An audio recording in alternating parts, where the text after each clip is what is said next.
So sometimes you just need a placeholder while you're editing videos, or you may need a color mat as well.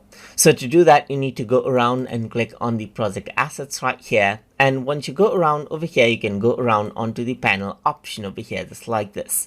Once you do that, you need to go around and click on new item. And here you can see that black video is an option right here.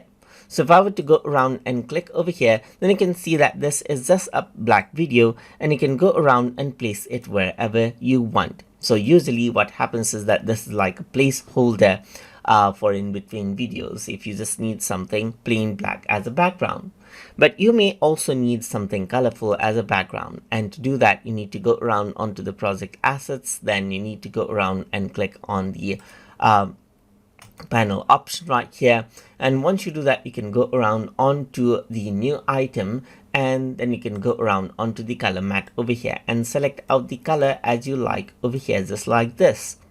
So you can go around and choose around the color as you like, and only choose web colors as well if you want to be specific right here, or get more gradient options if you disable it. And if you were to go around and press OK, then you got something like a black video, but this is a color mat because you can choose any color as you like.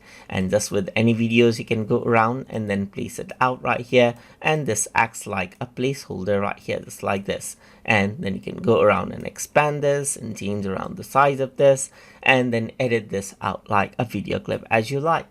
So that is how you can go around and insert out black video or color mat, a color mat inside of Adobe Premiere Elements.